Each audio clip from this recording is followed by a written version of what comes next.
Please place your right hand over your heart. I pledge allegiance to the flag of the United States of America and to the republic for which it stands, one nation, under God, indivisible, with liberty and justice for all.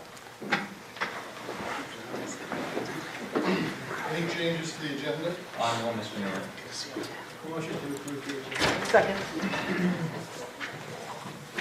All in favor? Aye. Motion. Agenda approved. Public, or we've got presentations, so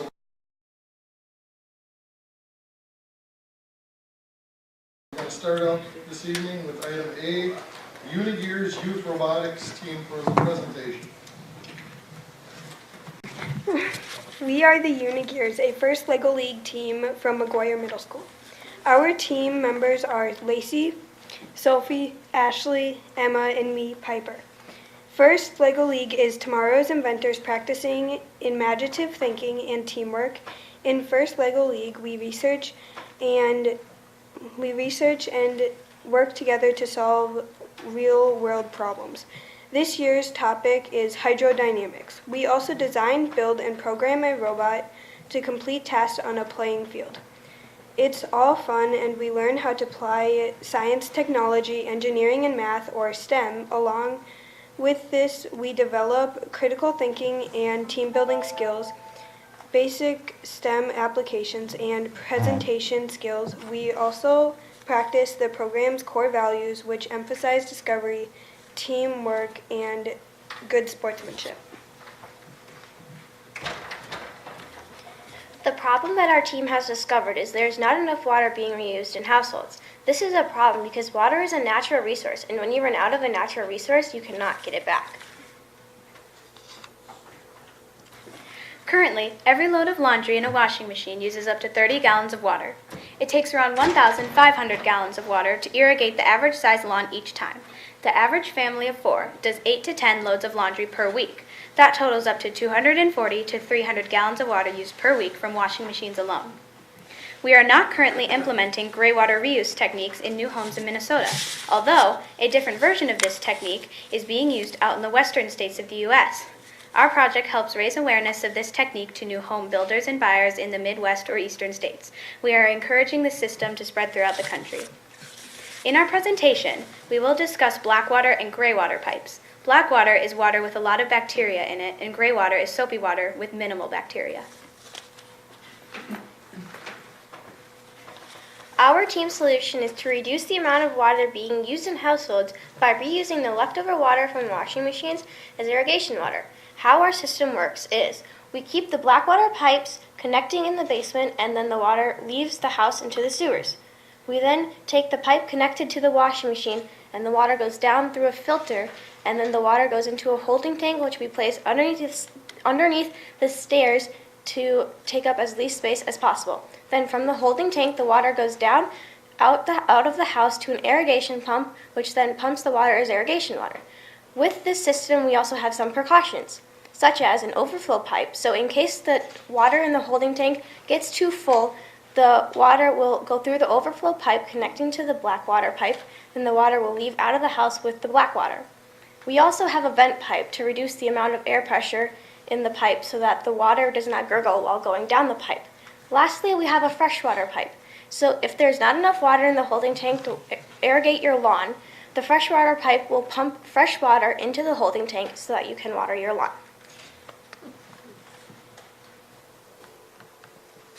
So with our system, we have some concerns, like what will the system cost in the end? Will builders want to install the system? And will a homeowner be willing to pay for this new system? Although we have concerns, we also have benefits. The benefits of this system is it would be able to reduce the household water usage.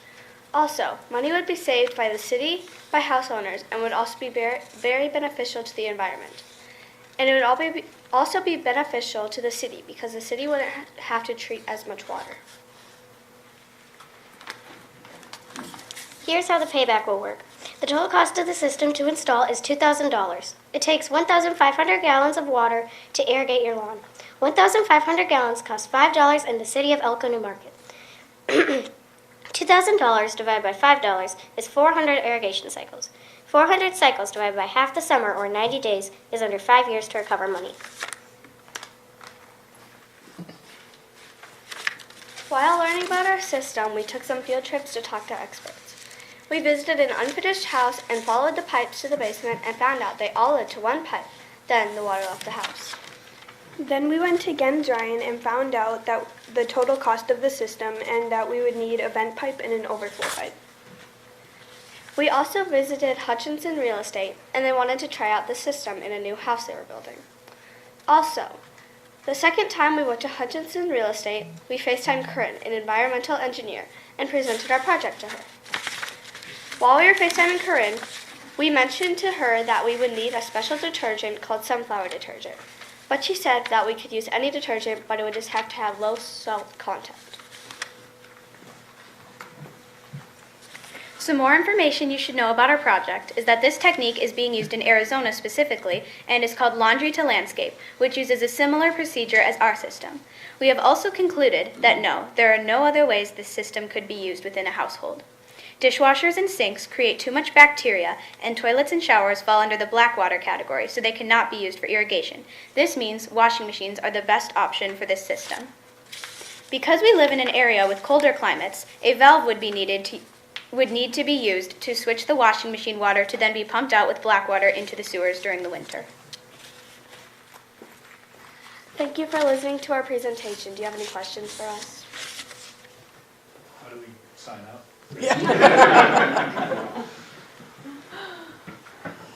I guess I'm wondering if, other than irrigation, if there's any other uses that this water could be used for?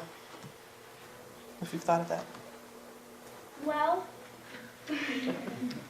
we originally had thought that we could reuse the water to be used like into the toilet so that we wouldn't have to reuse like clean water for that and then flush that out. But we talked to some officials and they said that the best option was through irrigation.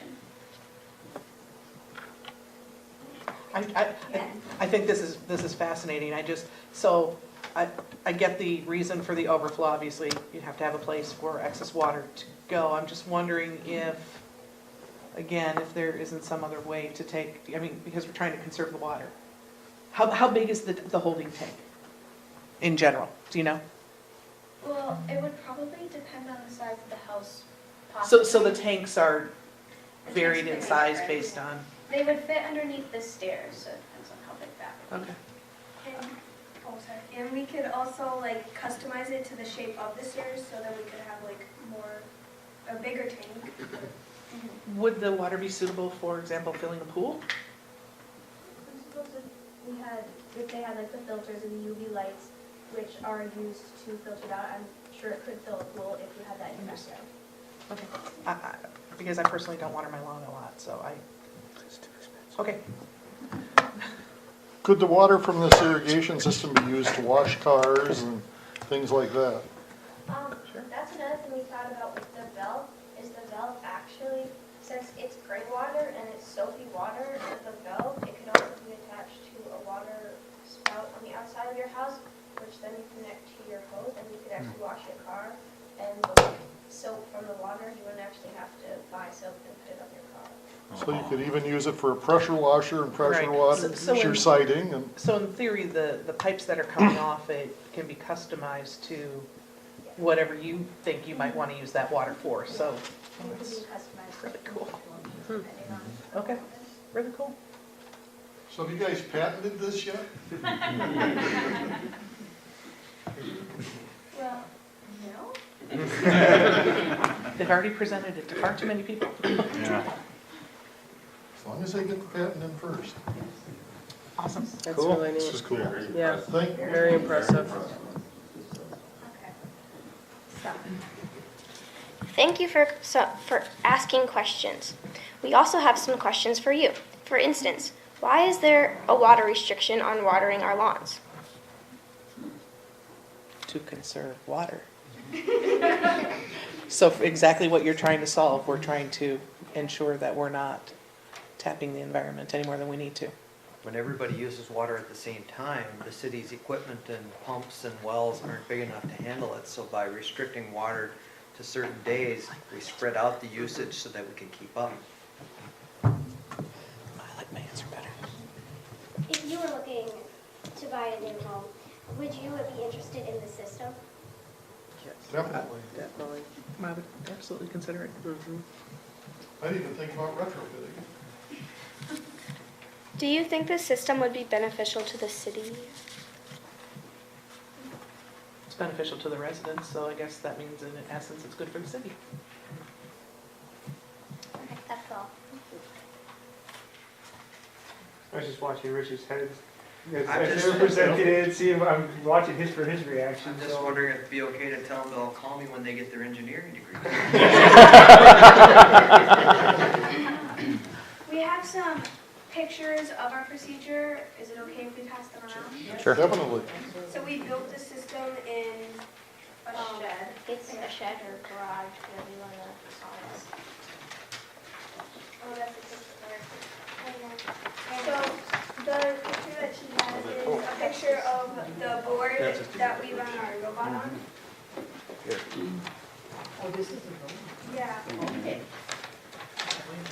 Maybe just quickly explain to them about the robot, and this is 1/3 of the portion of what they're doing. So now the robot design, they built this robot from scratch, with the exception, it comes with a brick, and they built the entire robot. Okay, so we actually started off the first competition with a robot that had a full box around it. But we found it was hard to get around obstacles and we get caught and stuff a lot. So we actually tore apart our entire robot and rebuilt it before the second competition we did. And we have a similar back, it's flat so that we can line up with the wall, square up. We also have these gears so that you could roll along the wall when you're trying to get a mission that is along the wall or close to the wall. We also have 2 sensors. This is a touch sensor. You can program it to, when it hits something, it can either stop or it can say, drop this arm. We also have a color sensor, which is under here. You can program it to actually follow a line, or it'll see a line and it'll stop at it. Or like I said, with the touch sensor, it could do another motion. We have these skis on the back. They're actually for going over top. There's one of the missions, there's like a ramp almost, and so these help so that this wheel in the back does not get caught in there, so that it just kind of glides across. We also have this, and it holds stuff square in here so that they don't like move around. We use this for one of the missions, which is you stay along the wall, and then it drops down and it'll hit the lever, which then triggers another mission. And then this is the main block, which is where you run all your programs from. And we have a total of 6 sensors on here. Yeah, that was really cool. We never got to do fun stuff like this in school.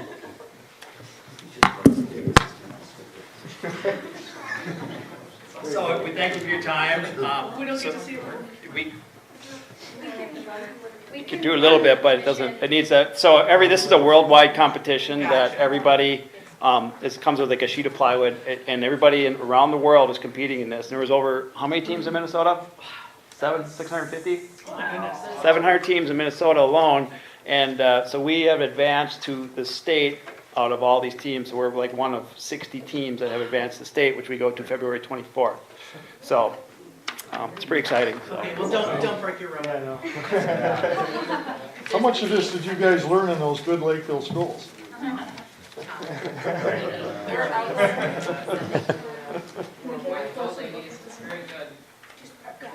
Yeah, don't pass it around, but you can walk it along. So just kind of walk around with it. It's really, I hate to. Don't let Tom touch you. No, if I'm bad Don't news. like touching. Wow. 88 countries actually participate in this, and like,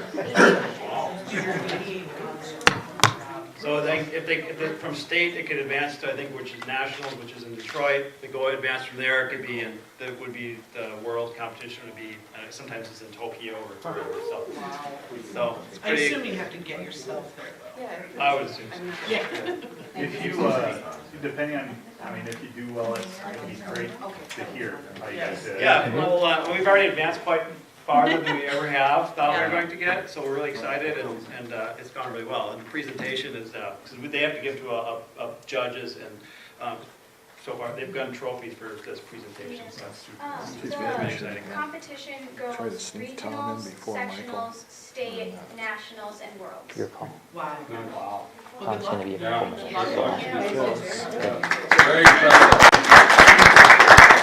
Our robot's name is Robert, just so you know. Is Robert? Robert. Robert. All right. I like it.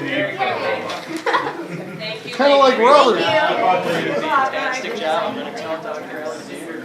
Okay, this has been one of the great meetings of all time. That was impressive. I just offered them all jobs. What do you mean? Commissioner Wolf. Commissioner Wolf? Commissioner, do you have a short report? I just have a very short one, just one legislative thing, one thing we talked at I-35, they want to put bus stops out to 50, they're talking more bus stops, but it may not be feasible, but another thing we're doing is, we'd like to have early voting 15 days prior to the, so we have open voting, you go to the county, and 45 days in advance, and you put your vote in or whatever, you send your absentee in. But we don't have the machine going at the time. So if you put a ballot in and you circle 2 candidates on the same race and you give it to somebody, you wouldn't get a vote for that race because it would be spoiled for that race. So we're trying to get it so that 15 days before, if you come in, you can actually put it in the machine and it'll accept it, and it's a clean ballot, and it will take all your votes. So What do you have to do that, Tom? Is it a we're matter going to of? get some legislative changes or whatever, and we'd also like to, at some point, have it to where people could maybe even come to a post like here or the library or somewhere and vote at other places, because when was it last year? 2 years ago, in 2016, when they were voting the presidential thing, even my son went on a Saturday to vote, and it was like an hour and a half, 2-hour wait. And he turned around, he didn't vote, so he never did vote. He came home just to vote. So they want to make it so that there's more places that more people can vote. And I don't think that's a bad thing. Some people think, I think the more people that can vote, I think the better. That's my opinion. So that's all I have. Awesome. Yep, thank you. Now we'll move on to item B.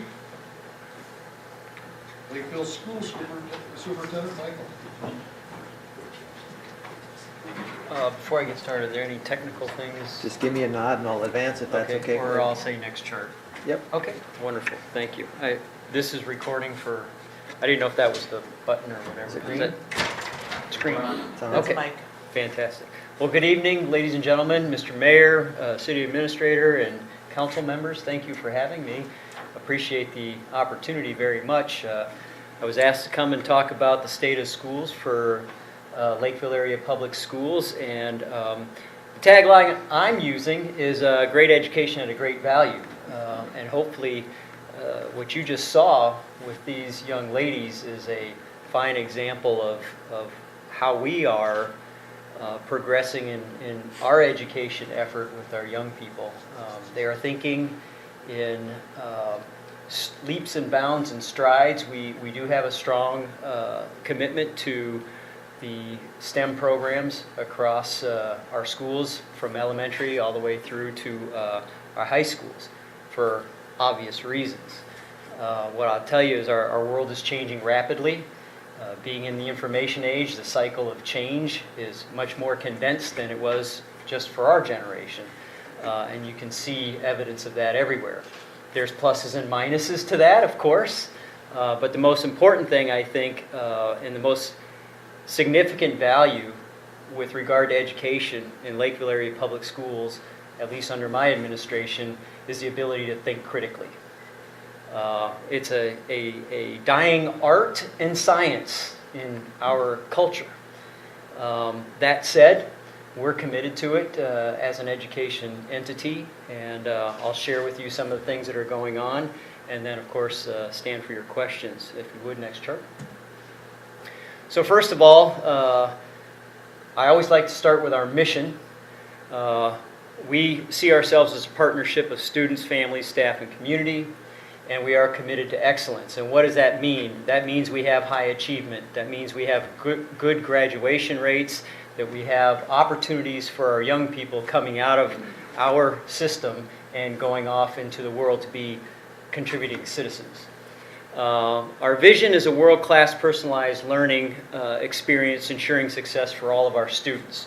So we have to spend a lot of time, and you may or may not know this, but when students reach 9th grade, there's a statutory requirement that they have a personal learning plan laid out and designed for them as they move through our high schools. So when you talk about personalized learning, I always go to what are we required to do and what does that mean in more esoteric terms. And my belief and my thinking is when you talk about personalized learning, it cannot be necessarily customized learning in all facets because that comes at a very high price. And public education is designed by statute and Constitution authority in the state of Minnesota to operate off of one thing that many financiers call revenue and you call taxes. So that's not lost on me, having been a CFO in public education for most of my career. We have a high responsibility to match our strategic plan and our capacity and capability as a public education entity with the financial wherewithal that's realistic. And so I think you will see more of that in our school district than maybe you have seen in the past. And it kind of goes back to your mission and your vision, and they have to be aligned, and the logistics and the finances have to support that in very defined ways.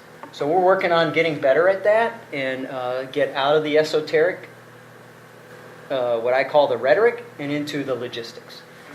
Because when you can bring those two things together, that's where the synergy occurs, and that's where I think the efficacy and our authenticity becomes more noticeable and a lot easier for people to see the connection. A lot of times in public education, those are disconnected because people like to talk about highfalutin ideas, but they don't have the financial design or the logistical support to sustain those ideas. And in most situations, that becomes a problem for parents and for the community because they start to question the disconnection. So I'm trying to avoid that by being a little smarter, but I just want to share with you that this is the mission that we've been operating under, and I'm in the process in my first year of maybe defining that a little bit more narrowly and a little bit more directly. Next chart. So I wanted to share with you Elko New Market, some numbers with regard to where this community fits with the Lakeville area public school system. 5% of our population students is from this community, and that's approximately 600 students. And the majority of the students in elementary are at JFK, and in middle school at McGuire, and then at Lakeville South High School.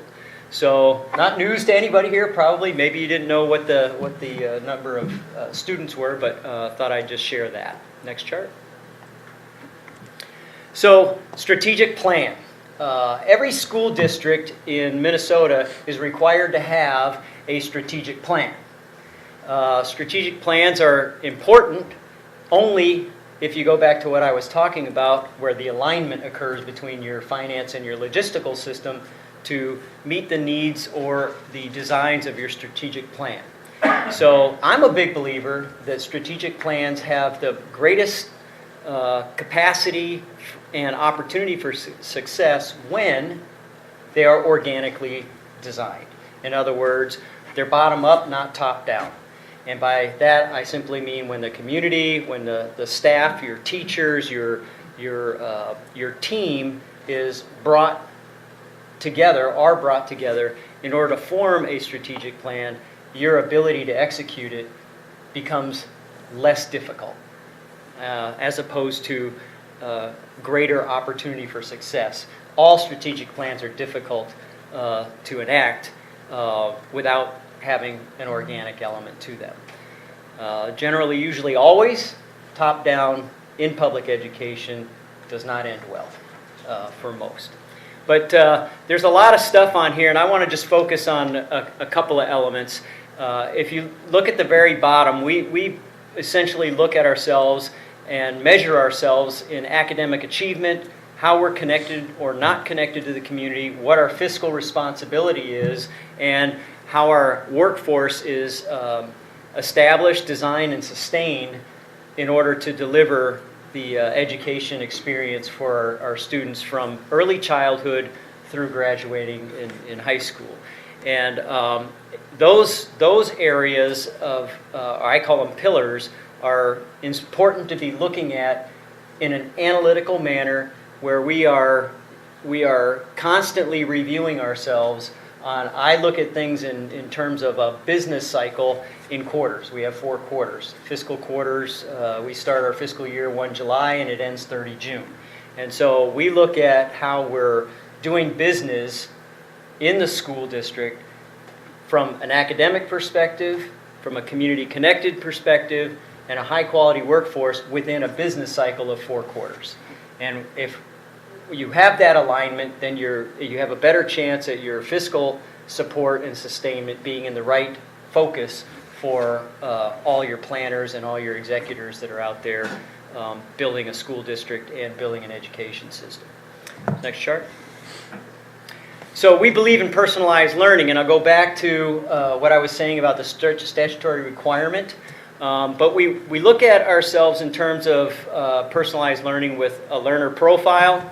We want to be competency-based in our review of progression. So that's why we have to look at our assessments for our students. We want to advance students based on earning credit and on mastering and demonstrating mastery of subject matter. So we do have a failure rate in Lakeville area public schools that speaks more to the efficacy of being competency-based. In other words, we're not as much into the social promotion process as many other school districts you might find in the state of Minnesota. Our personalized learning paths, we try to be customized in their design to the extent that our financial system can afford to do that. So we have to be very careful about how we execute that, and we have to have what I know in private sector, there's a concept known as program evaluation, PE, which has a set of analytics behind it. One of my learnings in public education, as I came out of the military and into public education, is they do not know what program evaluation is, nor do they apply it. So we are on an extensive effort in Lakeville area public schools to actually design and institutionalize program evaluation within our system so that we have a cyclic review of programs and make decisions about whether we retain them or don't retain them based on some competent and cogent analytics. So you may have seen already, I've been taken to task on one of our programs called MinCaps. And it's a career pathway, professional opportunity. Wonderful program in theory, wonderful program in much of its design for Prior Lake, not necessarily for Lakeville area public schools. And financially was not meeting any of the targets that we had established, nor was it meeting any of the academic targets we were establishing. And so I made the call that we were not going to continue that. And caught a lot of heat for that. There will be more. And the reason I want to share that with you is because I think you should expect me to do that. As the CEO of that organization, I ought to be able to advocate for what is working based on analytics, or advocate for ending something and going in another direction in order to preserve the financial vitality of our organization into the future. So I'm committed to that, to whatever end that will take me to. But I think that's what the public expects us to do as educators and as capable business leaders. So there's a culture shift going on right now, and I'm trying to be deliberate, take my time about that, bring my staff along with me, try to teach them things, and of course I try to learn things from them as well. So it's a give and take process, but when you talk about personalized learning paths, and you talk about this personalized learning concept, it has to fit our capacity from a logistical perspective as well. And same with flexible learning. So flexible learning is, you can move these tables around into different configurations and do different types of things, whether it's group work or individual work, things like that. And the same concept would be applicable, but then you have to have the space and you have to have the right modular furniture and all that kind of stuff. Well, that's expensive. And so you have to be deliberate about how you're going to do that, and again, align the logistics and your logistical capacity with your ability to service that. And so when those things are in alignment, then talking about flexible learning environments in context matters. And so these things are still relevant to us, but they are less relevant when you get esoteric and pie in the sky and you don't have Robert the robot in your hands, right?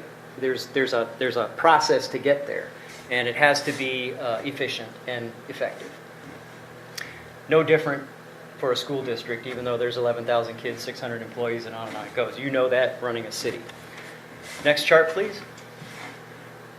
So future ready, and you can see our kids are on a path to future ready, and I would just focus on the center column there around what are the competencies that we want our kids to have in this idea of the world tomorrow. Elon Musk is launching roadster electric cars out to Mars, right? And he's bringing both the stages of the rockets back to land, almost geosynchronous onto the Earth to reuse them. Okay, our world is changing. There's goodness, there's badness, there's all kinds of things associated with it. That's why I think critical thinking is so important for our young people. That in the information age, the social media environment that they operate in, what's all over the internet. If you don't have critical thinking skills, you are going to be a lemming. No question. And you may not have ever heard a superintendent say that, but I'm going to say it because it's clear. Literacy in numeracy, scientific, digital, financial literacy. It's amazing to me the kids that come out of school and don't have even the basic understandings of finances, just home finances, let alone running a business or starting a business. Entrepreneurship is as much idea as it is financial knowledge, right? So we're committed to that, and cultural and civic literacy. And civic literacy matters to me. Having good citizens matters to me. As a superintendent, we might be a little bit teetered too far on this cultural proficiency side and not enough on what it means to be a good citizen and what's the founding of your country, what are the civics of your country, who are you as an American. Well, I have a high value on that as well, and we'll continue to work that. Those foundational literacies, I think, are very important. The character qualities, I think nothing is more impactful on our students than their parents. Plain and simple. It is not complicated. Yes, we have our students come to our schools. Yes, we can teach them about curiosity, initiative, all those things, but their parents are going to be the main influencers in how they carry those characters and qualities in the school. So we want to do a good job, but we want to be a good job as a reinforcer of our parents and not at odds or pushing buttons on our parents around those issues. I have no interest in that as a superintendent. I have interest in what our parents want their young girls and boys to be. Which is also, another challenge that's in our world is gender. There's a lot of issues around gender that are exacerbated more in the urban environments than the suburban environments, but they are out in the suburban environments, and those are realities for us to deal and cope with as well. So we're trying to do our best and follow what the legal requirements are. But I believe that the community speaks to what our values are far more than anything else. So we're applying those to the best of our ability, but these are our guideposts as we have a strategic plan to employ across the district. Next chart. So since I took over, one of the issues we pursued a renewal of an operating referendum in 2017. Caught a little bit of heat around this because I didn't go out and ask for more money.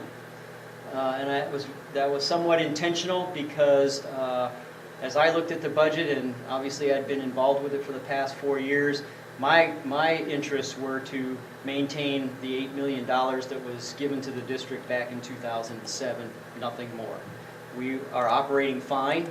Our fund balance came in another 1.2 million more than we had projected. And so I thought and felt we were fine, and it turns out I was right. To that end, I know that one of the biggest challenges we have in the state of Minnesota, if you look at the state of Minnesota over the last 20 years, the growth in the dollars that districts get through the state aid formula versus inflation is separating at a greater degree than it did just even a decade ago. So over 20 years, it's just been on a constant stance of separation. I call it the death spiral, or the do loop that we have in the state of Minnesota, because we can only operate in this concept of innovation in a very, very narrow margin.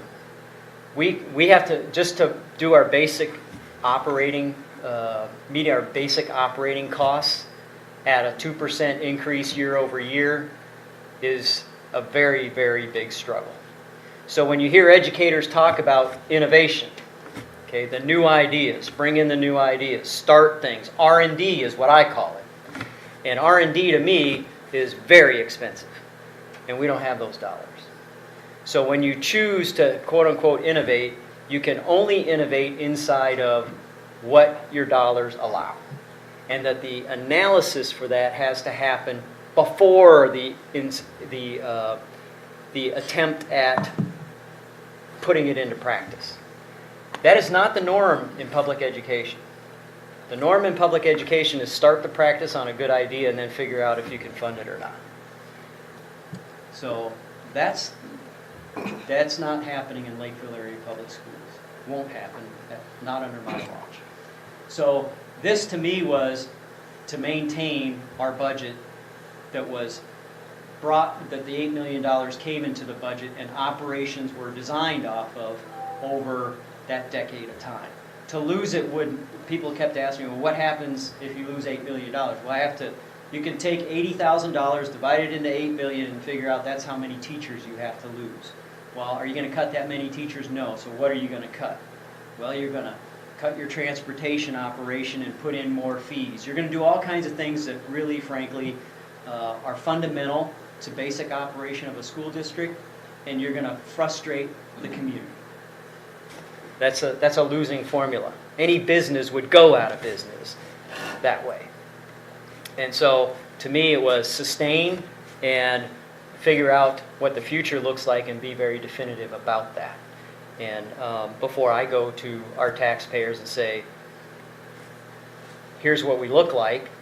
Oh, by the way, here's how we're analyzing programs. Here's the ones we've stopped doing. Here's the cost containment I've put in place. Here's the budget savings I've achieved. But I can't get to the next place unless I have these dollars and be very specific about what those dollars are and what they're going to be used for. So I feel that's a better strategy than okay, we have a great idea and we need more money to put it into play. We can do better. And I know I can do better, so I'm going to do better. Or they'll show me the door, right? Next chart. Making the grade. 95% graduation rate, a very good place to be. One of the highest in the state of Minnesota. We have an average senior ACT score at 22.8, just under 23. Not too bad. Again, among the highest in the state of Minnesota. We also offer the opportunity for all of our students to take the ACT. I know when I was in high school, my recollection was SAT, But I guess when I came back, it was ACT in 2005 when I came back to Minnesota. It was ACT, and it's been the ACT for a long time. I don't know what your kids' experiences may be, but this is about opportunity and opening a door. Now the kids don't have to take it; they can opt out. Just so we're clear on that. Next chart. Lake Marion, one of our elementary schools, is a National Blue Ribbon School. It's a very prestigious award. There's a lot of formulaic assessment that's done on elementary, middle, and high schools, and they made the grade. So just sharing that as a good news story for our school district. We also had Lakeville North and South identified by U.S. News and World Report as one of the top 20 high schools in the state of Minnesota. So not a bad accomplishment. Shall I share that with you? Next chart. Opportunities, and I wanted to speak directly to our science and our engineering and math, the biomedical and business pathways, our professional skills development. But I'm also spending a lot of time working on a career in tech ed. I'm a big believer in the fact that we need welders, electricians, pipe fitters, we need auto mechanics. There's just so much need out there. If you look at any employment reports or job opportunity reports, they're all over the place. And schools, again, I'll go back to my high school experience. We had wood shop, we had electrical, we had automotive, we had all these things over there at Bloomington Jefferson High School. And when I came back out of the military in 2005, went to St. Paul Public Schools and asked about what happened. You know, I went to a couple schools and there's this great auto shop. It's all mothballed. So I started asking questions, what's going on? My father-in-law taught industrial arts in St. Paul for 30 years. But he's a dinosaur, apparently. And so I asked the question, what happened to all this? Well, kids got to go to college. Okay? That's it. They got to go to college. I said, well, I just came out of the military. I had the finest soldiers you'll ever want to have. Hard workers. Some of them had college. Some of them had 2 years. Some of them, a lot of them came in to get the money to go to college. A bridge opportunity in life, right?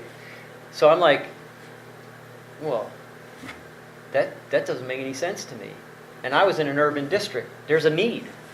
There's a need and an ability.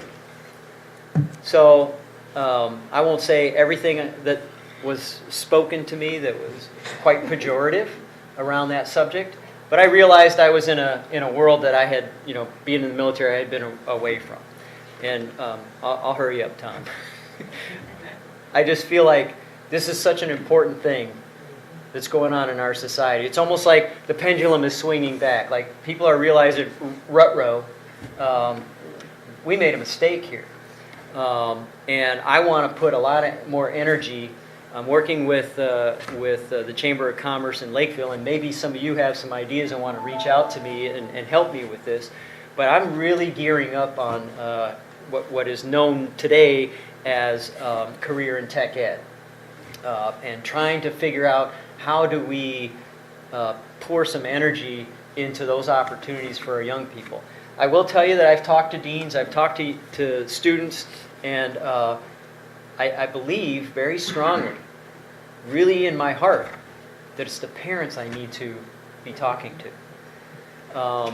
Because in our community, again, I strongly believe that people overlook the influence of parents, and I don't know how you can do that. To me, it's almost like no common sense applied if you don't understand that parents influence their children. Hello? So I just feel strongly that that's another, I got to figure out how to get to parents. I think there's a stigma attached to some of this. I think people look at manufacturing and they think there's a little kid in a sweatshop. I mean, if you've been on a manufacturing floor, and I'm sure you all have, it's so modernized and it's so different than what I think people would describe to you if you asked them who had not recently been in any manufacturing facility. So there's all kinds of opportunity here. In St. Paul, we had, and I worked with, St. Paul School District has trades as part of their workforce. Pipe fitters, electricians, carpenters, painters. They're all in a union there, and I just got to know these guys. And they are good. I mean, they're artists is what they are in many cases. And I'm a big fan of the Velocity Channel. I can watch any car restoration that could exist in the world, and I just enjoy that. But those people are just artists, and we need to find a way to bring that, elevate that opportunity in our schools for our kids. And we're on path to do that. But if you see on the far left there, that's the number's 900, and we have 11,000 kids. Now, granted, we're talking probably more the middle school, high school path. Okay, so that brings the number down, but we can do better than that. And we're in 18, so I want to see that go literally off the screen here as soon as I can muster enough support and get after that in a more deliberate way. So I just want to share that with you. If you have anything, any thoughts, any connections. Yes, sir. Well, let me go ahead and finish because I don't want Tom to get put out by Don't worry about Tom. Okay, I won't worry about Tom. All right. We're in charge of Tom. I think I told him a half hour, but this is I get excited about an opportunity to talk about Lakeville School, so and I should, right? I should get excited. All right, next chart. So some activities. We won. We did have dancers at the Super Bowl. I'm sure they asked a lot, but they asked us, and we did a good job. I wasn't dancing, by the way. Our Panther volleyball team from Lakeville North won state. I don't know if you had a chance to get out there and see any of those kids play, but Jackie Richter was the head coach of the year, and I think we also won the assistant head coach of the year for her assistant, Terry, and I can't, her last name is eluding me, but fantastic season, almost like the boys hockey team that ran the table a couple years back. Just a big deal, and we were really proud of them. Also, our Lakeville South Boys Alpine Ski Team won a suburban conference. It's been a while since we've achieved that. Next chart. Our staff, just a little bit about our staff. 1321 is our semi-official number, 660 teachers. One of the things about a workforce in a public education entity is this level of education that your team has. 77% of our teachers have master's degrees. So as you're dealing with a workforce like that, it's a little different. They're gonna be a little more critical, right? You can expect that, but that's all fine as far as I'm concerned. What I see there is a treasure trove of ideas. And by ideas, I mean how do we do things better? How do we connect better with our students? And how do we provide more opportunities for them at the right price? Okay, next chart. A couple things. We have 3 teachers that are currently nominated for Teacher of the Year: Melissa Mills, Ann Hoffman, and John Gilmer. Like 2 from our middle school that a lot of your kids go to in our high school. Melissa Mills she does home visiting schooling for kids who can't, early childhood kids who can't get to classrooms or to our facility at the Crystal Lake Education Center. So unique kind of teaching requirement there, and she's really, really good. Jason Bakke, who's currently the interim principal at Century Middle School, was the assistant principal of the year for the MA SSP, and I apologize, I can't remember that acronym off the top of my head. We have so many different organizations, but that's a Minnesota assistant principal organization. So he's the assistant principal of the year, 2018. Next chart. So stakeholder satisfaction, we do a stakeholder survey in our school district. Parent satisfaction listed at 92% and overall staff satisfaction with their job at 93%. That's pretty good. I think if you can stay north of 90, you're doing fairly well. Next chart. So money, fiscal responsibility. Thought this would be of some interest. Done many ratings as a CFO. Big A, little A3 with Moody's is on the high end.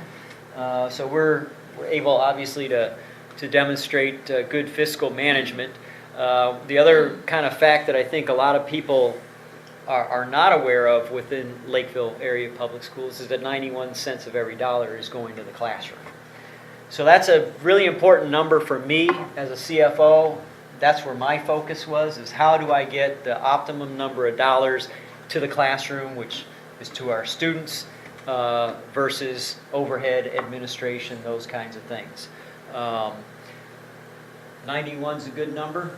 95 would be a better number. So we're working on that. Next chart. And then another thing, what I put into place my last year, I don't know if you're familiar with a comprehensive financial report, a CAFR. It's a document that is excruciatingly detailed on your financial reporting, and it takes a lot of, it took us almost 6 months to compile all the data. You got to go back a decade and bring all your information forward, and everything's got to tie out. So it took us about 6 months to put together and then submit to the Association of School Business Officials. And we did that last year and again this year, and we'll continue to do it. Once you build the first one, it's a little easier to sustain, right? But it also, we put it on our website, and anybody can go in there and with a fine-tooth comb look at our financials in detail. And I encourage anybody to do so. That CAFR is a lot of hard work, but we've been recognized both by the state of Minnesota and by the Association of School Business Officials on our reporting excellence by having that CAFR. So pretty proud of that. Not something I was able to achieve in St. Paul, so I'll take it here. It's a little easier to do with 11,000 and 30,000. So next chart. That's my presentation this evening, and I'll stand for your questions. I just got two. So realistically, I'm involved in a lot of disability community stuff, and professionally and whatever. You know, how is the Lakeville School District doing supporting students with disabilities, whether it's developmental or brain injuries or spinal, whatever, physical disabilities? And like, what are some of the strengths and what are some of the areas that we could do better? Or? Well, I think our strength is that we have dedicated. The employees that we do have are extremely dedicated in their work. We have one of the strongest special education programs in the state of Minnesota, hands down.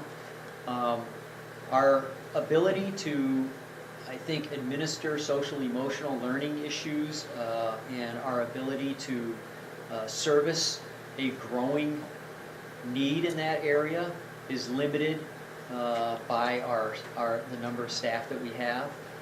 My wife is a para in Farmington School District. She works with DCD kids, and in a lot of cases, and when you're talking about TBI, traumatic brain injury, or those kinds of things, or disabilities, there's a lot of one-to-one requirements in that.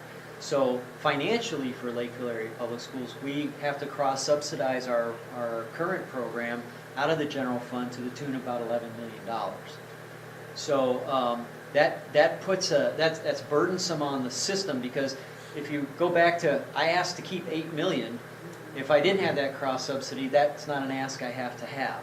But I don't like when people try to start pitting those things against each other, because those kids, whether you're in a disability situation, special education situation, or a regular education student, you have a right to an education. That's what our country says, right? And we have to give the most, or what I think is optimize those experiences for those students. but it just becomes so very challenging in a lean fiscal environment that people start making those kinds of comparisons. But where could we improve? I think our improvement opportunity is around our staffing to support in the social and emotional learning area, and in our ability to get better one-to-one, where one-to-one, while may not be prescribed, probably should be prescribed, but not, because people kind of know if I prescribe that in an IEP, it's not going to get met because there's not a financial wherewithal to do that. And so I think there's some fudging going on there. And it's not just Lakeville. I think it's across the board. We do work with 917, which is an intermediate school district. They take higher level special education needs kids or kids with disabilities. And we'll probably leverage that more than any of our other member districts in that intermediate organization.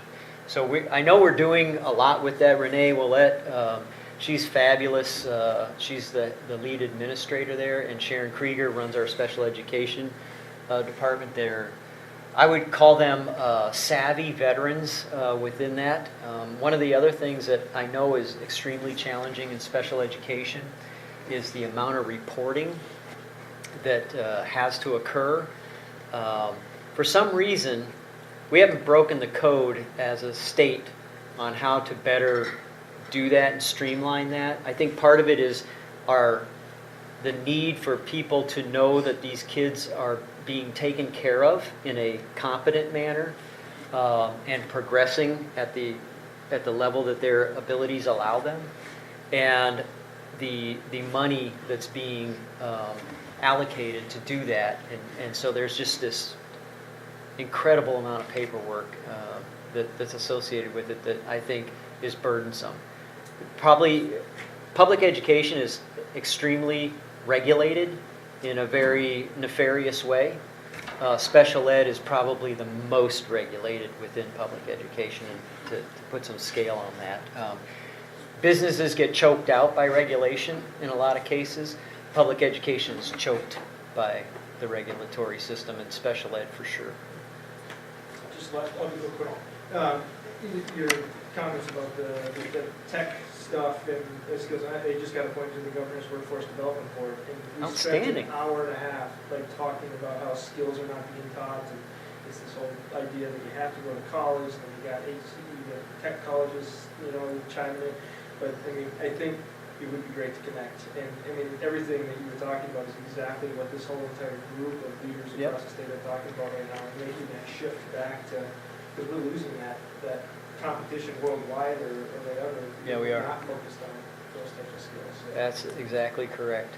I think we talked about that in the workforce readiness. Yes, ma'am. I just have a few questions, and I'll make them somewhat brief in the interest of time. I want to start out by thanking you for taking the approach you did towards the levy request. As a taxpayer and as a parent of kids in the district, it was refreshing to hear the approach of, okay, let's not go out and ask for more money, let's see what we can do with what we have here, which is ultimately what I would expect from anyone in your position in the real industry, so I want to thank you for that. Similar to Josh's question, there's a pretty, as you well know, there's a pretty dense industrial park in Lakeville, and in the surrounding communities. But does Lakeville Public Schools have much of a relationship with the businesses in there? So I met with all the CEOs of Air Lake, and I've been working with Tim Roach, the Chamber of Commerce Executive Director, and we are literally, as I'm standing here today, developing some financial and some partnership. I'm going to BTD next week, going to be on their factory floor, and I'm trying everything I can to get those leaders engaged in what we're trying to do and get into partnership with them. Because here's the other belief I have. I have a saying: put your money where your mouth is. Right? If constitutionally, the only way I get dollars is through taxation. I am subject to what the government chooses to do or doesn't choose to do. And I understand I'm public education. I get it. But should that limit me as a leader? I say no. I say, let me go to the private sector. How do we get a win-win here? But I need sustaining dollars. If you give me a grant of $50,000, thank you. But what am I going to do next year? And the next year, and the next year. So these partnerships have to be sustaining partnerships. But to do that, they got to get something, right? It's a business. Profit's a wonderful thing. Entrepreneurship's a wonderful thing. I believe in it. So how do I take this other than capitalistic system and leverage what's around me? And Air Lake is a gold mine, right? And they're struggling for jobs. Absolutely. And so it's a perfect fit. Well, the fit is twofold. One is the financial fit. The other one is I need somebody to help me talk to parents. Right. Because I'm from the government and I'm here to help you. Remember Ronald Reagan said that? That's not a wonderful. Ronald Reagan hair. Yeah. But my thing is very simple. Mom and dad, the parents. If the parents would counsel their kids to, maybe they need a bridge, right? Maybe going into debt out of high school for $35,000, $40,000 isn't the best idea.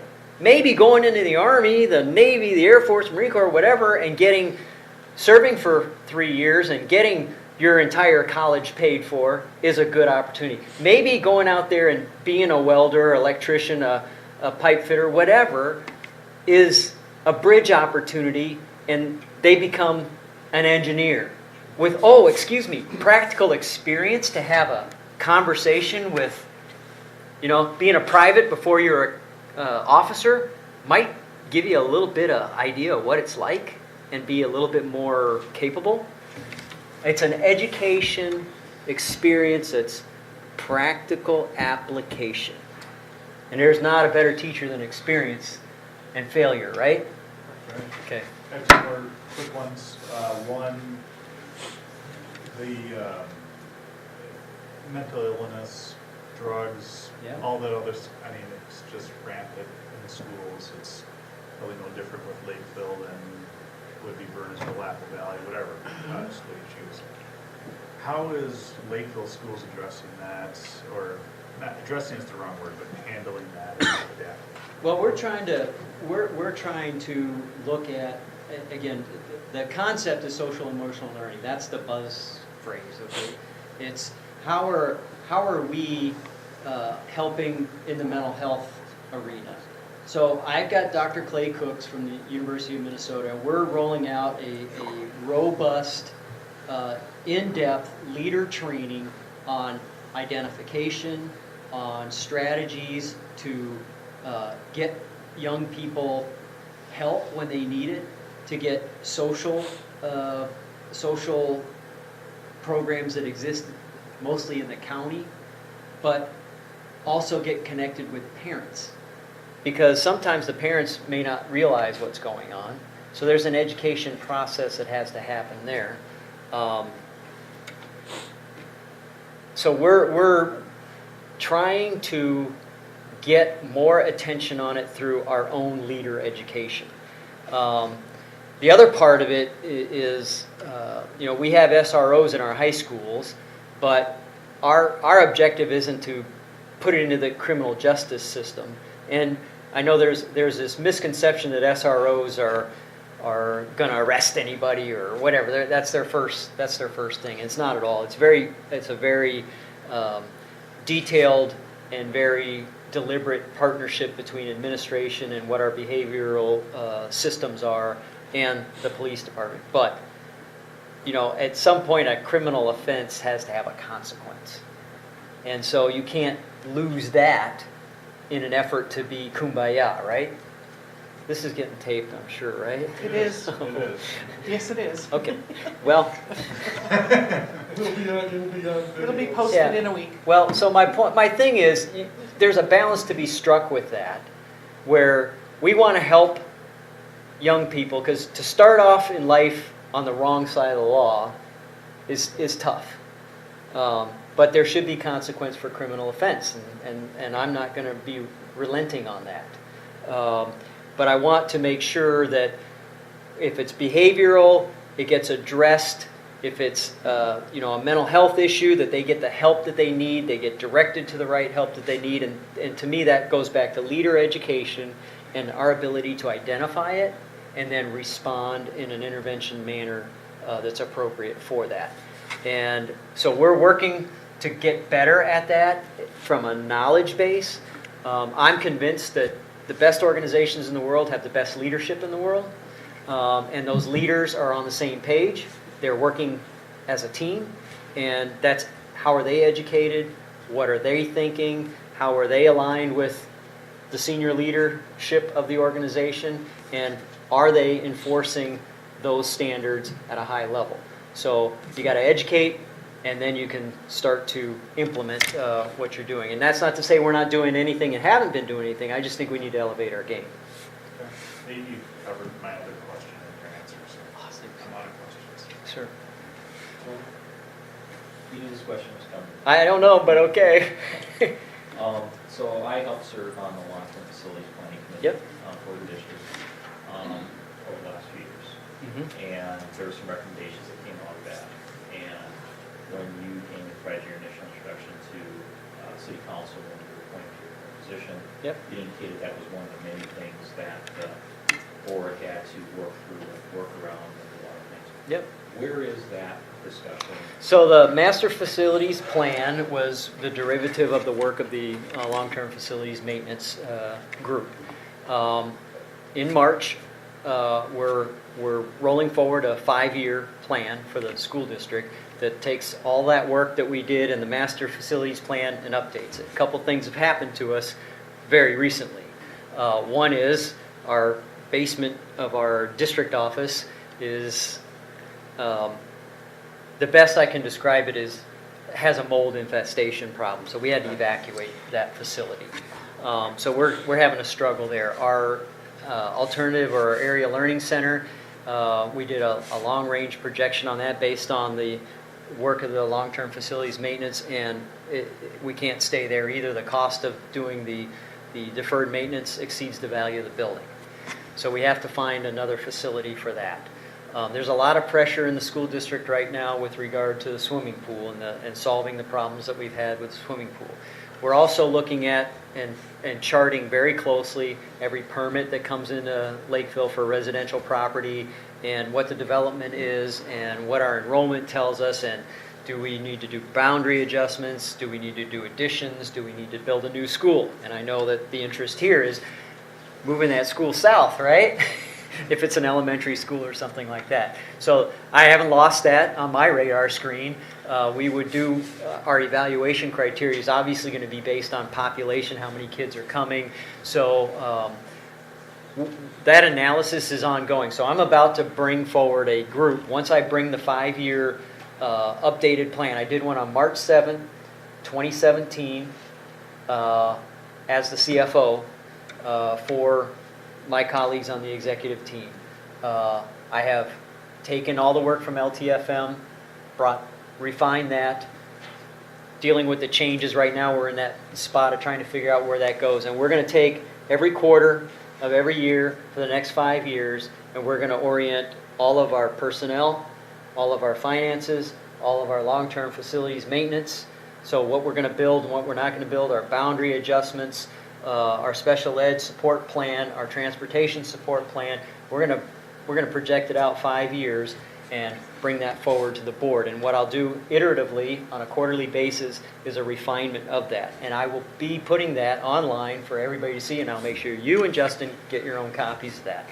So we can have conversations. Justin's the city administrator in Lakeville. And so we can have some conversations around that, and I can always know where your interests lie. with that. There's also then this kind of interdiction thing with an idea of a covered dome. I don't know if you've heard much about that. We're also having some challenges. We are partners with the city in the 2 hockey rinks that Lakeville has. LHA's term, the Lakeville Hockey Association's term, is ending. We have obligations on debt service. Obviously, our high schools use those facilities, so we're partners. There's a parking lot issue associated with that that needs addressing at Ames Arena. If Ames Arena had the parking that Hasse had, well, that would be one off of my plate, right? But those are the challenges that are kind of out there that I have to shape into a coherent plan on. And it's really going to be shaped into 2 things. When are we going to do whatever we're going to do? And how are we going to do that? So like a swimming pool, let's just take that for example. All the analysis tells me there's no way I can build a competitive swimming pool without a GO obligation process, which means a voter approval. And to me, that's the right way to do that. The voters say, yes, we need a competition swimming pool for the school district and or the city of Lakeville or whatever. Amen. Okay, you have spoken. If they say no, then it's no and we move on. I don't think it's any more complicated than that. The other things like a school would go the same way. We'd have to do a general obligation bond. That'd go to the voters. So we'd have to make that case. Now, our school district has a lot of experience historically with that because we built a lot of schools in the past. The last one went up in 2005 when I just happened to move into Lakeville. That was Lakeville South. Chose not to live there because that high school was being built there because D.R. Horton was building a neighborhood there and I looked at a house there. Anyway, that's just a sidebar. You can scratch that off of it. Anyway, I think if we have a 5-year plan that we can articulate to a level of fidelity in at least a 24-month block that you can kind of count on, I think that's going to bring some predictability. Every business wants to run effectively on predictability, right? Stable, can see what's coming, be able to respond to that. School districts are notorious for just what's the next year's budget? What's the budget 5 years from now? That's what I want to know. So I'm going to work real hard at that. And there's a lot of people I have to convince that aren't used to that. It's a lot of hard work. I mean, you've got to really sharpen your pencil and you got to work. And then, of course, the best laid plan of mice and men often go astray. Or the battle plan never survives the first shot, right? But you might want to delete that too. But my point is, we're going to have a plan, and we're going to have a long-range plan, and we're going to detail these things out. And then I can talk with you and Justin about where things are fitting and how you might see that differently as I shape this plan. And again, it's about iterative refinement. If you don't have an iterative refinement process, those plans just get dust on the shelf, right? I need to make them living, and to me it serves as a baseline for us to modify and adjust, get our branches and sequels, and deal with reality. And reality will come. Yes, sir. One question on the one chart you had with all the different things, and you talked a lot about critical thinking. Mm-hmm. And I kind of equate critical thinking also to common sense. Yeah. I think they kind of go hand in hand. If you're good at critical thinking, you're usually pretty good at, got quite a bit of common sense. Usually. I would agree with that statement. So, I think in my mind, in an academic sense, to me it has more of an analytical quality to it, and a if-then kind of quality to it. And then there's also a little bit of skepticism, right? When you hear something, if you take it at face value and you don't understand the logistics behind statements, and right now, the whole business going on in our government, and he said, she said, and all that, you better be thinking critically, or you just be led down the primrose path to a place that makes no sense at all. So to me, it's got an analytical quality to it. Can you look at something and analyze it, 3 and 4 levels deep? Any other questions? But common sense generally, usually, always serves you well, right? Yep. Some people have more of it than others. And I would say you can't teach common sense, but you can teach analytical thinking. I agree with you on that too, yeah. Although my sister's a great analytical thinker and an attorney and all that, but No common boy, sense. there ain't no common sense. Exactly. Now that What was her name again? I love my sister. Thank you. Yeah. Thank you very Thanks a much. lot. Thank Thank you. you. Thank you. All right, well, you have a nice evening. And Thanks, Thanks for Joe. having me, Tom. Thanks, Michael. Thank you. You do a good job with my grandson and granddaughter over there. All right, good. I'm gonna go find him tomorrow. Yeah. Okay, that's, any public comment this evening? Once, twice, 3 times?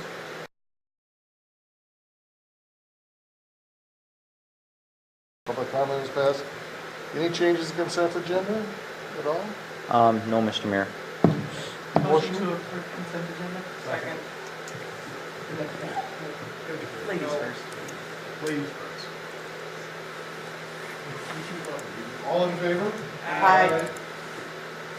No public hearings, no general business.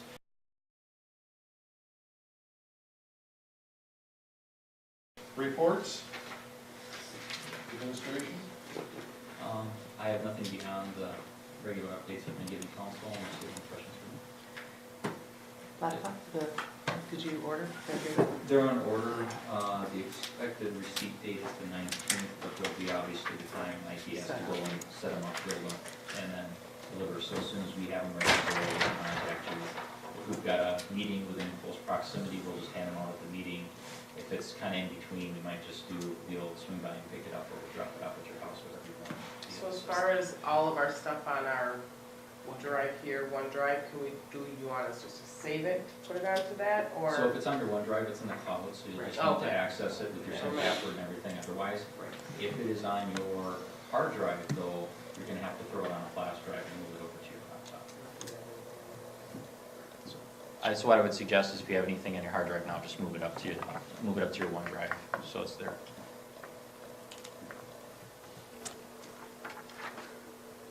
Public Works? I do not have anything to add. Nice job as always. Good job in that heavy snow. It was a joy coming back to our city, coming from Shakopee that evening, and going through Prior Lake. Did you do our road? My road? Did you notice it was the Wednesday garbage? I put it purposely on the left-hand side of the driveway, so you had to go around, so it wasn't right next to it. It wasn't on the off end. I had to see how it would work. Did you? It worked. Actually, I appreciated it. Did you see my post? Did anybody see my post? I did, where you I yelled did. at the whole city. The problem is, nobody really cares. You can tell them, but, nobody really cares. They're gonna put it out there, and then they can snow in front of their driveway for the rest of the year. You just deal with it. I guess what I find interesting is that we enforce parking, so a vehicle can't be on the road. But you set 2 trash cans out there that are a couple feet apart, and you've got a car sitting on the road. There is a very quick solution. I'm going to suggest the solution, and I know we're on the same page. I'm not taking that. And I understand. I've seen people do that before, but I'm not. Not here, though. Yeah, I do, not here. I do think in Tom's post, it did say between plow and trash can, the plow always wins. But, well, anyway. It's part of It it. is. No, That's that's fine. perfect, so you just deal with it. Okay. The homeowner always loses, not the trash can. Okay. Any other questions or comments for Public Works? Police? Nothing to add unless there's any questions. Kind of a sobering report. Yeah. I just gotta ask on the criminal sexual misconduct. How were you guys alerted to that? Was it the parents finding something and calling you guys and? The parents had as much of a lecture there as, I'll leave it at that. That's just tough to deal with. Yeah. And tough to see, but But so appreciate you guys dealing with it. So coming out of, I mean, again, it's probably like the trash cans, you can put it out there, but It's a little different than trash cans. But I'm just saying, as far as information being put out. I know, I'm just to teasing. I mean, I can people- take care of that with a truck too. But, no, so as I, we hear some of these things, I always wonder, what do we put in our newsletters, right? And I know newsletters cost money to put out, but I don't think our Facebook following really hits enough people. I'm gonna make a comment here, and then maybe you should cut this from the video. That isn't done. Superintendent was just talking about it, Mary just talked about it, common sense. Well, I know at prior meetings we had talked about, at Lakeville Chamber of Commerce held that event, and, I know we had talked briefly at a prior meeting about doing something here in Elko New Market, and I'm gonna be putting out some information, they've got one coming up here real soon, fortunately it's in Prior Lake, but it's open to our community. Yeah. On that topic. Good, good. And we'll do what we can to help push it. Promote it as much as we Right. can. And just a comment, I was talking yesterday before the special meeting, and it's not technically, I guess, in Elko New Market, but that accident that happened on 35 at the Northfield exit, and technically they're not Elko New Market residents, but they live in Lonsdale, but their kids, they have Go to first and school second here. grade kids in Eagle View, and the gentleman that passed away was the dad of that family, so I know they had grief counselors and stuff out at the school today and everything, so kind of a sad little moment. That's a down. No, yeah. Any other questions or comments for Steve? Thanks for all you guys do. Thanks for the wave the other day, I did appreciate that. I've heard other good comments this past month about different officers for different times. Nothing specific, I mean, just how you guys, as a group, make them feel more comfortable in town. Good, thank you. They don't ever say, I'll pass that on. they don't ever say safe, they say comfortable, which to me means even more than safe. Nothing for fire department, anything for engineering? No, sir. We miss your Yes. diagram. I had seen the mayor post something on social media about seeing the design for the roundabout. Is that something that the rest of us will be privy to? Yeah, I think you probably saw it on someone's desk, but yes, you'll be getting copies of the graphics of the options that we've come up with so far, and just a brief narrative on the status. You got that last night? It's basically a project update that the council will be getting. What the mayor saw was simply a draft diagram that happened to be laying on my desk. Okay, so that's not anything like official or? No, it is Okay. not, no. I was hoping it wasn't official, but he showed me that's what they had at the time, so.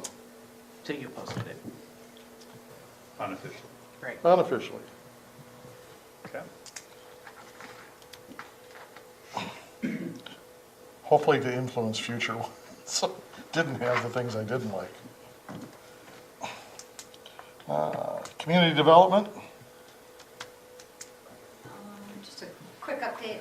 I wanted to let you know that within the last 2 weeks, we've met with the owners of the Pete's Hill Park property. And also kind of a new inquiry, there was a development pre-recession that was called Pheasant Hills on the southwest side of the community, the New Prague School District. The owner came in and met, indicated he's interested in trying to put the development back together himself, and is just trying to make the numbers work. And also Gary Tupy with the Christmas Pines development and his partner. Good to see all those projects, people meeting with staff at City Hall, trying to put projects together. Also have been corresponding with the buyer of the Dakota Acres property, so we should hopefully see development on that property this summer. And then a couple of commercial permits that we've received over the last month or two. So the New Market, Elko New Market Retail Center, where the bank is locating, the original building permit for that building was just issued as a shell building, and then they come in and pull interior finished permits as they get tenants. So we have received permits for the bank, a restaurant, a hair salon. Similarly, we have received a permit in the retail center in the core of the downtown that's owned by Troy Fregis for a smoke shop. So those permits have either been issued or are in process. Cool. That's it. In case, the question about, how is the smoke shop regulated? Is there anything, because I was looking through the ordinances and stuff to see, what was allowed in the downtown business district, what wasn't, and it's completely silent in our ordinances that says anything about tobacco shops besides the cigar bar or whatever, but that had to have refreshments and food and different things.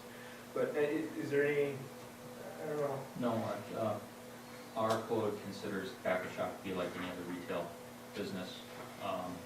In our ordinance, it's not specifically called out, but the way our ordinance in that area structure, it says, retail businesses, such as, and then it lists a whole slew of things. So this is just basically retail operation. It just happens that they sell tobacco. Our zoning ordinances and city ordinances don't require any other special restrictions, approvals related to it. They do sell tobacco, so they are required to be licensed. The county does the licensing for that. They also do compliance checks associated with that. In Elko market, we haven't licensed the sale of tobacco or taken that responsibility on. Speaking with the chief of police and Sandy, who handles our licensing for items for business licenses, both indicated that they don't see that there's a need, that they would feel that we would need to take it on. I did have a discussion with the chief of police with regards to potential public safety issues that might be associated with tobacco sales.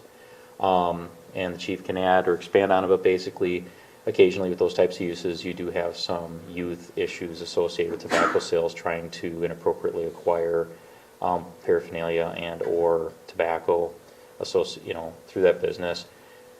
Is it a major concern? No. It's like gas stations generate calls for service for drive-offs. Bars generate calls for service for various issues that might be associated with that. Liquor stores generate calls for those. Those are all very legitimate business concerns within our community that provide a service.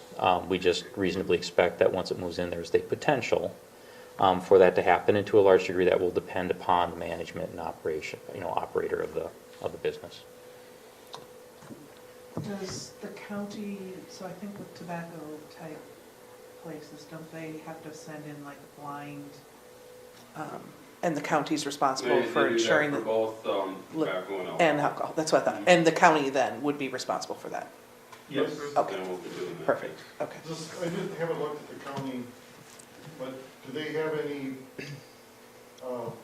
set area or set limit on how much of the area the smoke shop can be for paraphernalia and other things like that? Got it. Yeah, I don't know that answer, Mr. Mayor, to be honest with you. I will say I've seen the plans, and I'm more comfortable seeing the plans and what they're not going to have in there compared to like what other tobacco shops. It's I've probably seen. more of the vape stuff. So it's gonna be a real tobacco shop, right? Well, and I guess sorry. Go ahead. I think of the gas station sells cigarettes and chew, and that's all tobacco, right? So, it's not significant. Their current licensee, yes. Correct, Yep. so. Chief, what's been your experience, or what have you heard regarding compliance in town with regards to tobacco sales? Do we have a good record? Oh, we have a very good record with our compliance checks. Both alcohol and tobacco. Good. Yeah. Any questions, Community Development? That's it? Thank you, Renee. Any other questions for Renee? Just anything on the parsons yet?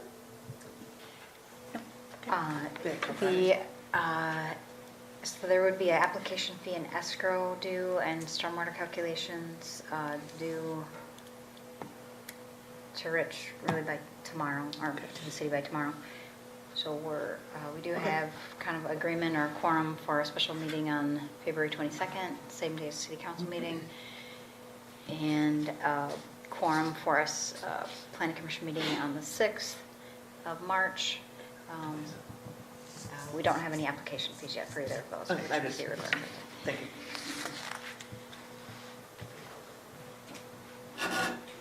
Next is parks. Any questions on parks?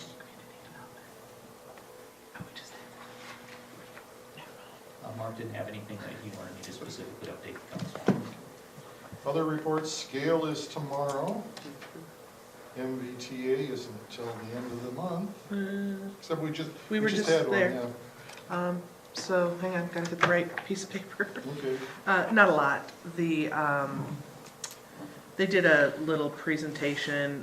One of the things that they're actually working with, and I found this fascinating, was they're working with providing temporary housing in the Dakota County via the churches to help redirect the homeless from the MBTA shelters. So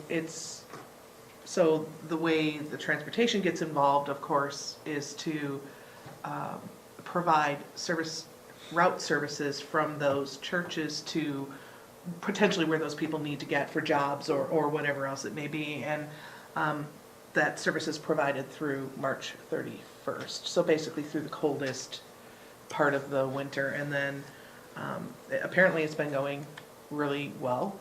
And, There's some good organizations working with them. yeah, It's kinda cool. yeah. It's wonderful. So that I thought was interesting. And I think that was the only, oh wait, what did I say here? Oh, just they gave a little bit of update on the ridership, and for 2017, the ridership was up slightly from 2016 to 2.9 million, which is the second highest ridership to date. And the state fair ridership this year was up from 77,000 up to 87,000, so that continues to be a really popular thing. And Met Council was at the meeting, but they didn't really say anything. So.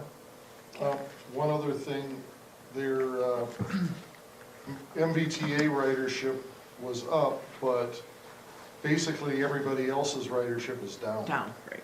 So they continue to improve. Basically, I think it's because they're very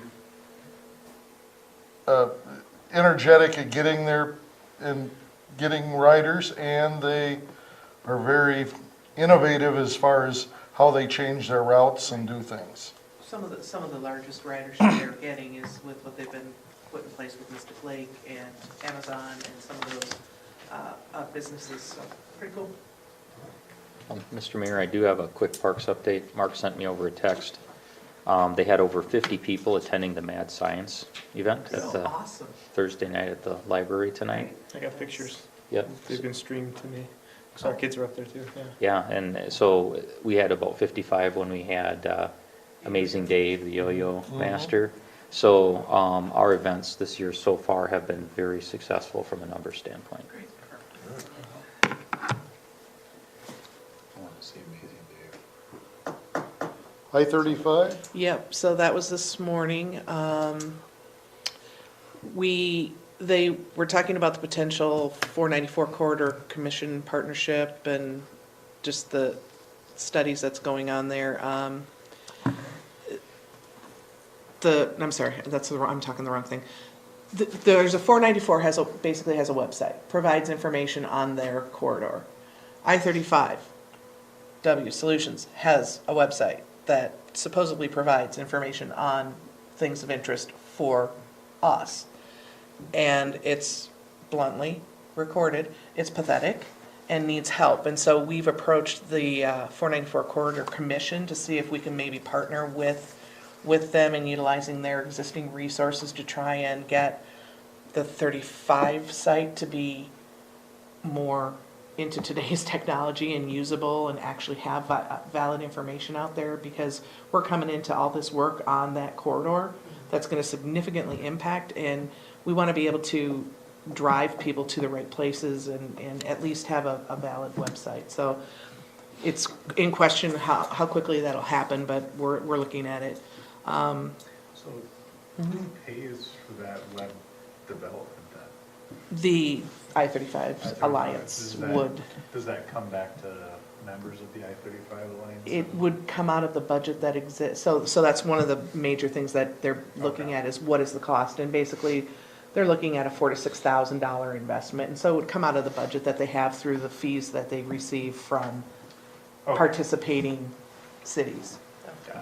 So they wouldn't be coming to us for, yeah, they're not looking to, the idea is to minimal cost and get some bang for your buck, right? By using resources in another commission. The update on the 35W 494 interchange project, MnDOT corridors of commoners, it's just in nomination, all the nominations that went in, what they decided, so did you submit a nomination? I think so. Okay. We passed the. Right, so what they decided, so thanks for doing that, but they didn't submit ours. They decided to stick with the cities that are within the impacted area or whatever. They felt that that was significant enough for the corridor, and so they wound up dropping the couple that were outside of the actual impact area. They did say thank you for participating. They were received and whatnot, but just FYI. Legislative updates, not a lot there. The session's really just starting, as I'm sure everybody knows. They made mention of the fact that the overall state budget would in essence they did chip. And that covers $188 million hole that was there and kind of makes it flatten out some. So, and then the other thing they're looking at is for the overseas, the expat, bringing some of that money back to help flatten the budget. Whether, Josh is shaking his head, who knows, right? I know, I'm just saying what I'm hearing. Orange Line, they're awaiting on Congress for the federal money, so that's not moving. They can't do anything without federal dollars. I-35 bridge, the RFP goes in next week, and that was it.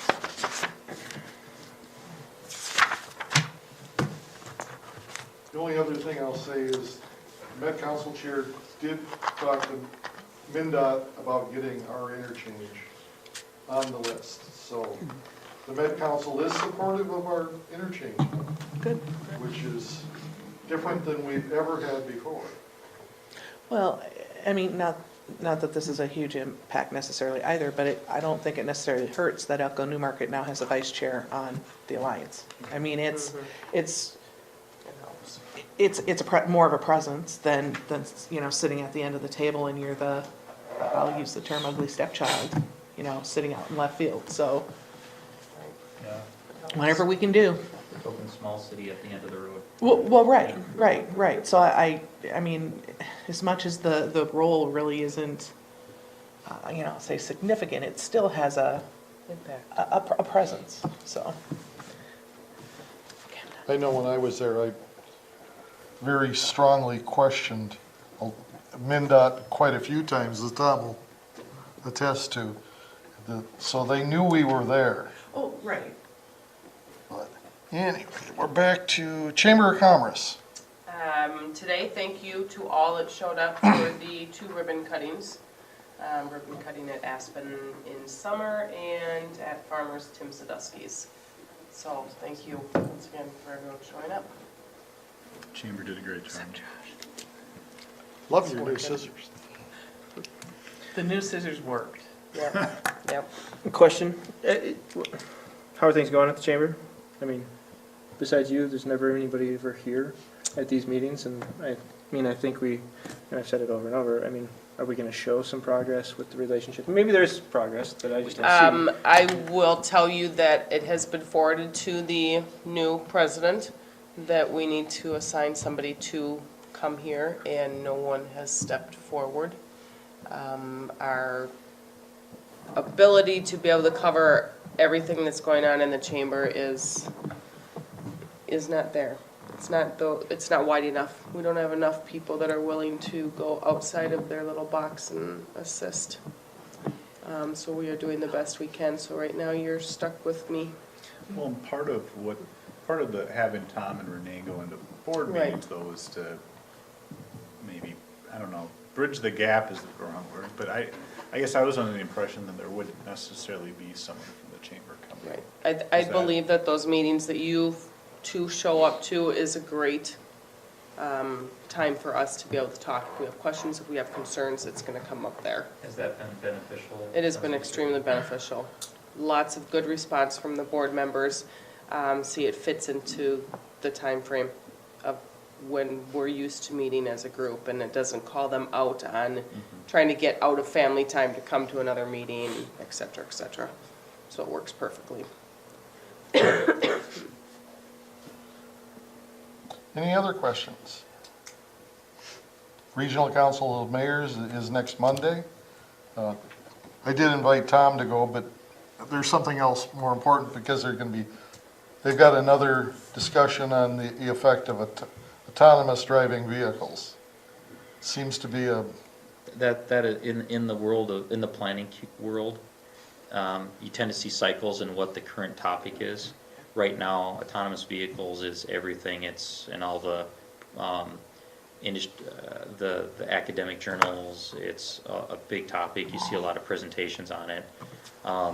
It would have been a great presentation, but that's the day actually we're planning to meet with a lot of stakeholders related to the roundabout. So I'm already committed to meetings that day. And, sorry, that actually, at 35 Solutions this morning, we did talk about the extension of the Orange Line down into Lakeville, and where they're talking about going to is the Burnsville, mall area. And conversations that came out of that were how Burnsville's got a lot hopping on their plate with, Sears is apparently going to come in and revitalize their section of the, well, it's not technically Sears, but the corporate owner is going to revitalize and come back in, and they're also looking at maybe trying to reclaim, so there's a ton of parking. I mean, there's so much parking there that's not used. And so what they'd love to do is put in low-cost housing in those areas if they can, and kind of reclaim some of that land. And so they're looking at how the transportation fits in with that and whatever, So I brought up autonomous cars. You're planning transportation and talking transportation, and what kind of maybe we don't need any of that parking, or I don't know. So, but the comments I received back were, yes, autonomous vehicles are coming, but there's still so many bugs to get out. We're talking a 20-year. You're going to have handfuls of cars out on the road next year and in the next few years, but before it's wholesale, everybody's doing it. It's a long way out yet. Listening to the experts at some of the other ones, they're saying within 10 years. It'll be almost 60%. I think that's aggressive, but it's possible. And their reasoning behind it is how quick we switched from horse and buggy to automobiles and built roads. And the change is almost as dramatic. Well, and I was at a legislative forum today, and for the disability world, and they're all for it too, so that they can have more independence when it comes to that. Right. And they're jumping and diving all in, removing steering wheels to making sure that it is ADA, and just everything. So they're there's pushing a lot forward to with it. some legislation this year to Cool. go with it. Yeah. Well, and one of the things they said too is get out of the private sector. You're looking more to your semis and things. They're struggling to hire drivers, and so if so a lot of the first autonomous vehicles could be trucks. How about snowplow? So here's my question. If the autonomous vehicle is speeding, who do they give the ticket to, Chief? The company that owns it. Well, it's gotta be registered to somebody, right? Yeah, the company. You gotta, Yeah. but aren't you gonna have to buy one of these vehicles or not? Well, think more subscription. No, yeah, right. So long term, the thinking is Like you an won't Uber. actually own a vehicle. You call will mine. subscribe to a service. You will call. It will come pick you up, and it will take you, and it will come back and pick you up. And so the need for our 2 and 3 car garages and the house prints of footprints of houses can change. And I mean it's the impact is very. Thinking cities will get back 30% Of their the land roadways. that's currently used for parking. Well, and Extra- roadways can be and extra narrower, roadways. and your right of ways, and I mean it's. I think of the Uber driver that I took from Burnsville to our house, and how I won't have an unhappy Uber driver driving me all the way down here. Right. There you go. Yeah, you don't have any of that. Computers don't have bad days. Well, that isn't true. They Computers do have bad days. She's They just said the kidding. advantage is, She who doesn't have one. the advantage of the subscription part is, if you need a pickup truck You get type vehicle, that's what you have come to you. That's pretty, I mean, It's not, you don't have to buy everything. the concepts are pretty cool. I mean, it just means a lot for infrastructure. I mean, there's just a lot of ramifications that cities and, you know, I think we it's. got all these kids coming up that know how to do all this stuff. You're making me Right. sad about my car. I'm gonna go wash it after this. It doesn't mean, no, so Joe, it doesn't mean you can't own a car, but the insurance cost that you will pay to be able to drive Yeah, that you're- car? You're telling me I can't. Well, They're gonna make it, I'm just kidding. yeah, I mean, it's gonna be, within once over 50% of the cars on the road are autonomous driving, I can do that. your insurance costs are gonna go so high that you're gonna have no choice but to go. I was making a joke. yeah. Is anybody familiar with the song by Rush called Red Barchetta? No. Yep. No. Is that like anything like Little Red Corvette? No. They passed a motor law, which is exactly what they're talking about here someday, where you can't have your own car. The song's about a guy illegally taking a motor car out for a ride and getting chased, Oh, awesome. so. By vehicles that don't have people in them? Probably. Yeah, by some enforcement type vehicle, and they get hung up on the bridge Aw, because they're too wide, but the no more car can get Steve. through. and Oh, so yeah, he what escapes. happens? It's very exciting, check it out. When do Okay. you say that this is gonna take effect? In 20 years, you'll be retired by then. Blade Runner, so we're talking what? No. All right. All right. They're talking 6 to 10 years is what the university is saying. That's more than that. Okay. Okay. CCEC? Haven't started Easter yet? Just kidding. It's February. Yeah, we started. Okay, so Yeah. no update? No, we gave our update last time. Who's the Easter bunny? Same, yeah, that's what I'm shooting for. Downtown Improvement Committee? Not much of an update. We met earlier this week, but it was really only me and Jim that showed up. So, I mean, we talked just for a little bit about crosswalks and what have you. And Rich was there and provided some good information, but really Sherry and Jean were the primary interested parties, I guess, in that. We're out of town, so not much to report beyond that. I was in bed, sorry. It's all right. I had it on my phone for Tuesday. You were just now brought up to speed as to everything with an app. I have a quick question, speaking of crosswalks. So I'm leaving the ribbon cutting, right? And I'm standing at the crosswalk and 17 cars zooming through. Not a single one stopped. You were in Just the start walking. crosswalk. You have to be in the There crosswalk. was the car here, I was on the other side of the car, standing there, and literally if I would have taken one more step forward, they would have ran over my toes. But by statute, if you're not in the crosswalk, they do not have to stop. So I thought I was in the crosswalk. I don't know how You're in much the crosswalk.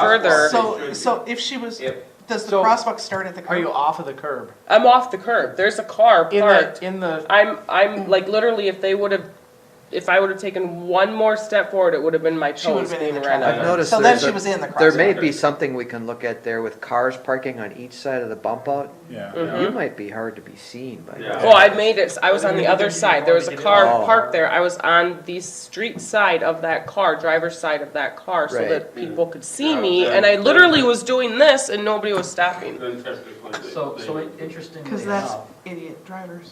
I went through that same crosswalk heading the same direction, Yep. about the same time frame, and there was extremely good compliance from the vehicles that were. Yeah, you were on crutches. You were, Yeah, that makes a big difference. All you Oh, had to you- do was you throw had your the- you had crutch the out pity there. factor. I don't know. I don't know if there's something that needs to be, if there's something we can put out on Facebook about how Oh. crosswalks need to be. we People aren't- have, well, not Facebook, but we have, twice in Okay.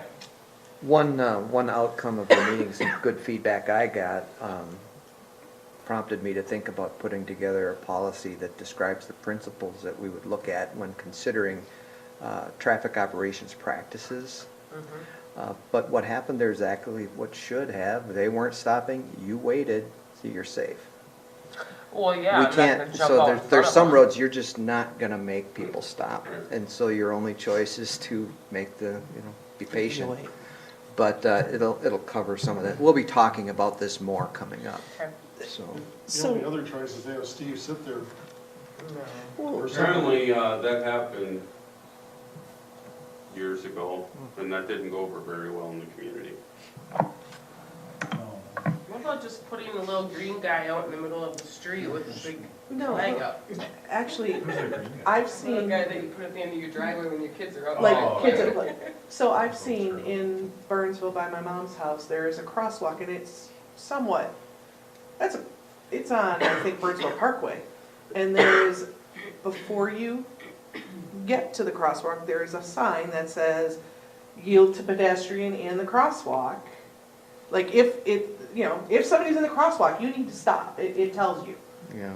I can't believe we would have to do that, But that makes people feel safe in the crosswalk when technically, when Right, a car, right, when a right, car's, right. I mean, we That have, is true. We have one in the town that I live in, when they were redoing and restriping the highway, we told them completely get rid of it. We do not want a crosswalk, we do not, if people cross, they're doing it on their own and they know that it's, I mean. We then want they know people to it's- remain They're vigilant. gonna be a lot more careful. Yeah. Okay. So a lot of what the issue becomes is a desire to require or command compliance that nothing bad will ever happen to them so that they feel comfortable crossing the crosswalk, when in most cases, you're most safe when you don't feel entirely comfortable when you're doing it. And so generally, when we're looking at it, we're looking for situations where the end result is that people are safe and things don't happen.